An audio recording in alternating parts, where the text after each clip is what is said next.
Hey there, Sam from One Deep Breath, and today we're going to be taking a look at one of the most common questions that I get, and that's whether you should be practicing breath work or meditation. A lot of people have hectic schedules. They feel like they need to choose between, breath work or meditation, or even something like yoga or exercise or journaling. What's the most effective way to produce kind of the results that you're going for? And to answer this question, we need to take a look at a couple things. We need to determine first what your goals are as an individual, but I am actually going to pick a side in this video. A lot of videos like this kind of come out and say, both are great, and both are great. But, it comes as no surprise. I've been practicing breath work for several years now. I built a breath work app. I've been coaching people for about a year now on how to alter their breathing habits to reduce stress, improve their sleep, increase focus, prevent panic attacks, things like that. So it's probably not surprising that in general, I'd actually recommend breath work over meditation. But to understand why, we need to take a look at kind of the differences between breath work and meditation, and then ultimately what we're going to do is cover how you can combine the two, because they don't need to necessarily be separate. And if they are separate, you have a breathwork practice and a meditation practice, you're thinking to yourself, I have to pick between one of the two. You really don't have to. But first, let's kind of go over the differences between them and why I think for most people, again, keyword most, this isn't for everyone, breathwork is a better starting place than meditation for delivering results. So first, let's talk about breathwork. What is breathwork? Well, if you've been on the One Deep Breath app, you've seen all these exercises. There's patterns, there's guided breathing, there's things like the Iceman breathing, there's the David Blaine breath hold exercise, very different types of exercises. Some of them make you alert and focused. Some of them make you calm. Some of them might make you tired. Some of them are very challenging and you need to set up dedicated time to do it, maybe like the Wim Hof method, while other ones you can do just while walking down the street or while at work working on something. So the important thing to realize is that all of these exercises have a commonality, and that's that they're altering or consciously changing the breath. So we take about 20,000 breaths a day, and most of those breaths are done without us thinking about it. So, we might be stressed out, and we're breathing very rapidly or even holding the breath in some instances.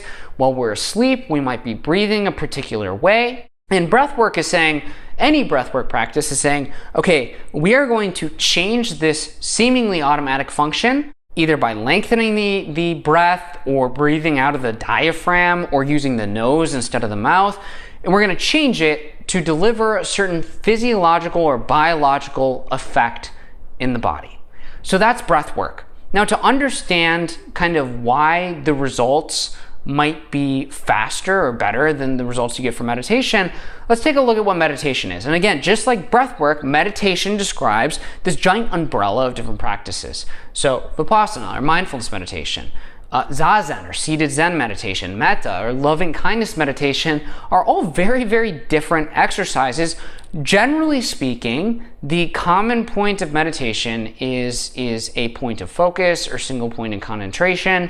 In the case of mindfulness, one of the most popular, this isn't the case. You're essentially supposed to focus on not focusing on anything, which is very esoteric and mystical, which we'll talk about more in a second. But meditation, generally speaking, involves orienting the mind or focus or concentration or attention in a particular area. Again, generally or broadly speaking. Now, with that being said, we can see why we can't really compare breathwork to meditation. Because what breathwork are we comparing to what meditation practice? Are we comparing the Wim Hof method to Metta? Because those are totally different things, aimed to produce totally different results. Are we comparing mindfulness meditation to a 4-7-8 breathing pattern that we might use for stress or anxiety? If so, there might be some overlap, but it's not exactly going to be the same person, the same goals coming into this. So we need to take a step back and ask ourselves what we're trying to achieve in the amount of time that we have to practice these things. Because as much as I would love to go out into nature and meditate, be in isolation for 10 days, I can't do that. A lot of us don't have that luxury. We have, like I said, 3, 5, 10, 15 minutes in the morning or in the evening or in the afternoon to do something. And more often than not, based on what I see people talking about the One Deep Breath app and what I hear from people around me, is we're generally speaking not necessarily looking to, increase physical performance or become a superhuman or something like that. We're trying to decrease stress. We're trying to reduce anxiety. We're trying to sleep better. We're trying to focus more. We're trying to improve our digestion. We're trying to, in general, have kind of this sense of tranquility and calmness. And we can synopsize or summarize this effect that we're going for in biological terms as a parasympathetic nervous system state. So bear with me, we're just going to go into a very basic overview. We've got two autonomic modes or nervous systems. We have the sympathetic nervous system, our body's fight or flight mode. We have the parasympathetic nervous system, our body's rest and digest mode. Both of them are great. Both of them are excellent. You need both to survive. But most of us coming to the question of whether we should practice breath work or practice meditation are doing so because we have sympathetic fight or flight dominance in our life. We are too stressed out, we're too anxious, we have panic attacks, we're not sleeping right, we have chronic fatigue, we're tired most of the time, we have digestive issues, we can't concentrate because we're primarily in this fight or flight mode. And we want to use a practice to get out of this. Now, what are our options? Let's start with meditation. So as you sit down in a fight or flight sympathetic state during meditation, a mindfulness meditation, let's say, you're specifically instructed to not necessarily alter the breath in any way, shape, or form, just notice it. And that's great. And if you sit in this fight or flight state for a long enough time, and you're mindful of it, and you're aware of it, your breathing rate and your respiration will slow down. Your body will start to go back to homeostasis because you're not putting more mental stressors on it. And that's phenomenal. That's a great technique that a lot of people have been able to use and been able to utilize to basically wait out the fight or flight response, to tire it out and then go back to a parasympathetic state and feel calm and feel tranquility. Well, my argument is if you're going for this goal, why not do something that produces that physiological, biological effect that doesn't rely on the mind? It's much more consistent, it's much more reliable, and it's grounded in solid biology. So while meditation can get you there, and in most cases it will get you there, and a big benefit of meditation is it can make lasting changes to the brain and brain states that might cause these areas, which again is why I never advocate for choosing one over the other necessarily. But if you're looking for a starting place, why not use the breath to deliver that immediate physiological effect that you're looking for using science-based breathing exercises? So let's take something like the 4-7-8 breath. The 4-7-8 breath involves inhaling to the count of 4 through the diaphragm in the nose, holding the breath for 7 seconds, and then exhaling for 8 seconds. If you do this, and if you use the One Deep Breath app, you're gonna feel calm. You're gonna be like, whoa, that felt really good. I feel super serene. I was stressed out before. Your heart rate is gonna drop. I've seen in a single 4-7-8 breath, I've seen my heart rate go from about 130 to 90 almost instantly. What is the reason for this? It's not that you're thinking your way out of stress or anxiety. It's not that you're sitting with stress or anxiety. It's not that you're focusing on getting rid of it or visualizing it away, right? It's that you're making actual changes to your body. How we breathe is both a response to how we feel. So when we're stressed out, we breathe out of the chest and we breathe rapidly and we breathe heavily. In some cases, we might hold the breath. And when we're relaxed, we breathe slowly and we breathe through the diaphragm or the belly. And we take in actually a little bit less air than we would, and we're not hyperventilating like we are in times of stress. This is a large part of the reason why meditation works, right? You bring attention to the breath, you slow down the breath, you deliver that physiological effect. It's just a lot slower. So breath work, instead, as you breathe in through the diaphragm, and then you hold the breath and you breathe out through the diaphragm, what is actually happening? So one, as I mentioned, as you breathe in and out of the belly, engaging a muscle called the diaphragm. The diaphragm, biologically, this is just basic human anatomy, stimulates the vagus nerve. The vagus nerve is our body's primary parasympathetic nerve in the entire body, and it's activated through physical activity. It's much, much harder to think your vagus nerve into action and take yourself out of fight or flight mode than it is to physically do something, which is why even like doing push-ups or going for a walk or singing, all things that can activate the vagus nerve depending on how you do them, is a much better response to stress than trying to think your way out of it. Do something with your body. Another aspect is you exhale for 8 seconds on the 4-7-8 breath. What's happening? Well, the exhale alters pressure as the diaphragm actually goes inwards. It alters pressure in the rib cage and the heart, and it allows blood flow to increase. It produces an increase in CO2, which acts as a vasodilator, so blood vessels all increase. Blood flow to the brain increases, brain fog or tunnel vision goes away, all those stress hormones decreases, heart rate slows. Again, this is basic anatomy. This is a physical response, something that you're physically doing. And meditation, that might happen naturally as you simply notice your breath. Breathwork says, screw that. I'm taking control of my body right now, and I'm taking myself out of this fight or flight mode with research-proven, clinically backed ways to do this. That's why I prefer breathwork, or starting with breathwork, to meditation. With that being said, I still practice meditation each and every day, and I find meditation to be an extremely valuable asset when it comes to really changing the way that your operating system, your consciousness functions in the world. I wouldn't at all advocate for cutting out one or the other. I would just say if you're gonna get started in breathwork. And I want to talk about 3 ways you can incorporate meditation into your breathwork practice if you're looking to extract a little bit more value out of it. And then one really simple way, after that, you can incorporate breathwork into your existing meditation practice to make it a lot more effective, almost no matter what technique or meditation style you're practicing. So let's jump into the breathwork side of things. The first, simplest way to incorporate meditation is to realize that, like I was saying earlier, most meditation practices have a point of concentration or a point of focus. There's something that you're supposed to orient the mind to.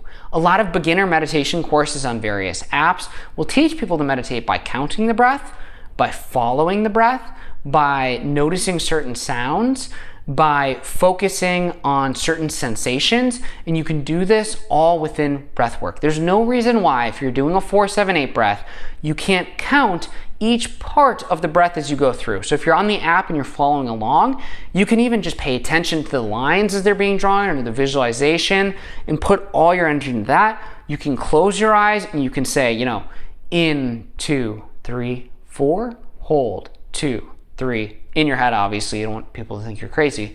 And you can just focus and you can tell yourself, I'm going to focus as I do this breathwork exercise on each aspect of the breath that's happening at whatever moment is right now.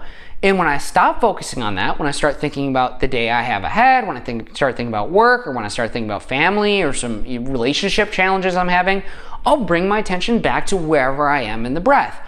You can certainly do that, and it's the most effective way to increase focus while practicing breath work. Now, another very simple way is to utilize, and this is called sleep yoga, is to utilize body scans or release of tension during exercises. So we actually have a body scan exercises that's based off of this ancient sleep yoga technique that involves, on exhales, relaxing or bringing gentle attention to a certain part of your body. This is one of my favorite techniques. So this is used in a lot of different meditative practices, and you can combine, as we were mentioning earlier, this very relaxing exhale that's a natural parasympathetic rest and digest response with relaxing the body consciously or using meditation to do so. So for instance, you might breathe in, and as you exhale, relax the forehead. Breathe in, and as you exhale the next time, relax the nose. Breathe in, next time, the jaw. Just move your way down the body. Very, very simple, very, very effective. One of my favorite techniques. Now let's get to my actual favorite technique. That's one of them. This is one that I practice every single day. I'll do either the Iceman breathing or the Wim Hof method, and then our breath hold exercise on the app, or like David Blaine's breath holding technique. It was popularized by Tim Ferriss. I'll do one of these 2 techniques and practice loving kindness meditation or gratitude during the breath hold. It's very, very simple. So you're doing the Wim Hof method or you're doing the Iceman breathing,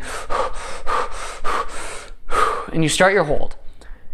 Anyone who's done one of these breath holds knows that unless you're a very, very rare, unique individual who loves pain and suffering, and more power to you, if you're this person who can run a marathon and the entire time you're thinking about the marathon, I want my head to go to a different place so that I don't notice, I can last longer during the exercise, can have a longer breath hold, and I can achieve better results. My favorite way to do this is to basically go through a little Rolodex of gratitude during the breath holds. So during each hold, I've got nothing but idle time for a minute, 2 minutes, 3 minutes, and I start thinking, I go through the alphabet and I think, okay, what's a person, place, thing, experience that I'm grateful for that starts with the letter A? I'm really, grateful for Andrew and the awesome time we had when he was visiting. Then I go to the next person, starting with B, or the next thing. As you do this, you'll find that you can actually last a lot longer. And you could argue it's because gratitude in certain studies has been shown to increase, parasympathetic activity, which is going to decrease heart rate and make these exercises a little bit easier than if your body's pumping out cortisol and adrenaline during the hold. I like to think I'm just more distracted during it, and it feels really good, and I love practicing metta or a gratitude or a loving kindness practice, but it's one of the easiest ways to incorporate meditation into your breath work. So those are my 3 favorite ways. Now let's talk about how you can incorporate breath work into meditation. And by far the easiest way is, unless you specifically want to sit in stress and you want to sit in anxiety and you want to sit in a panic attack, for whatever reason, maybe there's certain psychological benefits to that I'm unaware of. Just do a 4-7-8 breath. So 4 seconds in, 7-second hold, 8-second exhale before you start any meditation practice that you do. It's gonna very quickly decrease your heart rate, take you out of a sympathetic nervous system fight or flight mode state, and it's gonna allow you to, instead of waiting for your stress or your anxiety to go away, it's gonna allow you to just start the exercise without stress or anxiety. You can still do your meditation completely free of altering the breath if that's your thing. But I just implore you, if you don't want to be stressed out or anxious while you're doing the exercise, just do 1 breath. Do 2 breaths, do 3 breaths, however many you need, and then start your meditation practice. It's the easiest way to kind of integrate or jumpstart your meditative practice as a whole, whether you're practicing mindfulness meditation, loving kindness meditation, no matter what you're doing. So again, these are just some techniques. At the end of the day, the best method isn't necessarily breath work. It isn't necessarily meditation or yoga or exercise or journaling or therapy. It's the one that you do. It's the one that you enjoy. It's the one that it helps you the most. And don't feel like because some study says this should deliver this effect, or if you do this, or some influencer or me is telling you, look, if you breathe this way, it's going to help you in X, Y, and Z. Do what works for you. Experiment, find what works for you, and that's more important than anything else at the end of the day. You are the person who knows your body and the person who knows your mind the best, so use it as an opportunity to find the methods that help you improve your mental and physical health the best. Again, Sam from One Deep Breath here. I appreciate the time, and I hope to see you again soon.